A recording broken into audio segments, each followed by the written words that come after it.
Welcome to today's episode of Human Observations. I'm your host, Mocha. Our show aims to promote effectiveness for animal rights activists from analysing negative examples. Today, we will be exploring further into the various views on veganism. Two students just finished their lesson and walked into a vegan ice cream stall. Let's see what's going to happen. Wow, that was an intense lesson, wasn't it? Yeah, I'm feeling so hungry. Should we get a treat? Yeah, sure. Oh look, there's a new ice cream store there. Shall we go and try? Yeah, let's go. Hello boy, girl, come try. Best vegan ice cream in Singapore, JB and some say Batam. Vegan? Yes, vegan. I am no longer cruel to animals. You are? You also can try.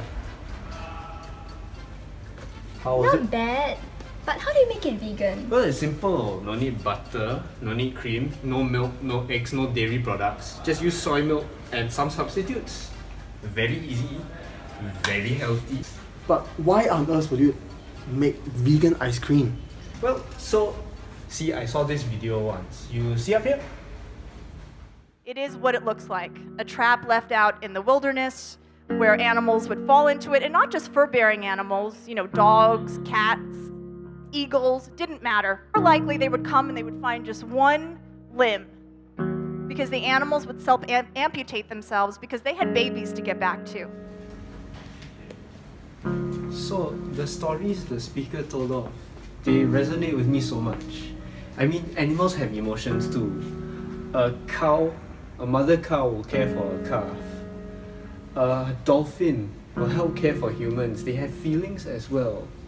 This resonates so much with the audience. It speaks to us through inference by narrative. As your lovers, everybody will have an opinion. And the one word that's going to come up a heck of a lot is crazy. People are going to think that you are crazy. People are going to think that you're crazy for demanding that animals have the same right as humans. Seriously, this is a stereotype. In fact, the speaker generalizes a population into two different extremes. One that agrees with her views and the other that unconditionally opposes her views. The speaker actually reflects a lack of understanding when she passes a judgment so quickly to her audience. If you want to know where you would have stood on slavery before the Civil War, don't look to where you stand on slavery today. Look to where you stand on animal rights. So you can hear so many stories, so many people, believable. This is influenced by testimony from people like Captain Paul Watson, a very famous activist for animals, a founder of his own activist group. And then there's Russell Simons, a famous man dedicated to using his influence to improve animal rights. With people like this, with stories like this, how can you not believe them?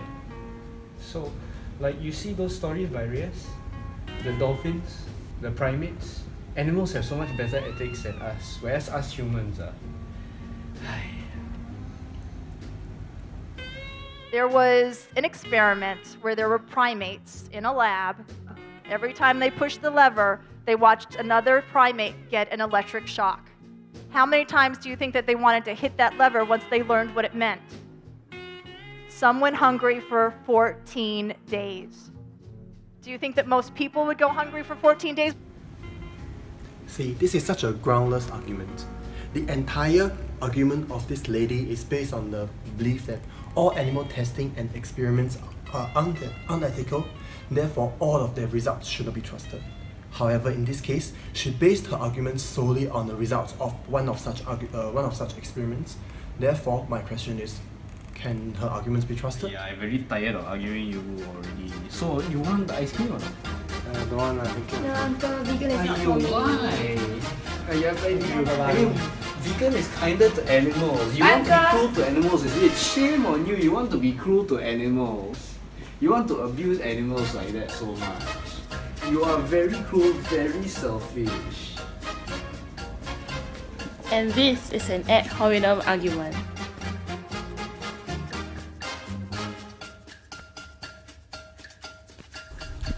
The three of them made very good points. However, they seemed to left out something. This Miss Reyes drew an analogy between animal rights and various human rights, and this is just inappropriate. 148 years ago, slavery was still legal. And everybody who thought that one day slavery just might be abolished, they were called crazy. 93 years ago, women did not have the right to vote. Everybody who thought, well, one day maybe they just might, well, they were called, you got it, crazy. Hasn't history shown us that the crazy ones are really the visionaries, the prophets, the geniuses? By using a figurative analogy of slavery for animal rights, Reyes made an attempt to evoke strong negative emotions. But there exists a significant contrast between these basic concepts, human slavery rights and animal rights. And their differences outweigh their similarities. While both issues are alike and human beings are still fundamentally different, one is only entitled to rights when he contributes to the good of others. By majority of people, the worth of a human being is still perceived to be greater than that of an animal. That's all for today's Human Observation Show, my fellow animals. I hope all of you have learned how to avoid fallacies when advocating our rights, instead of making a fool out of ourselves. And with that, thank you for watching our show. See you next time. Woof!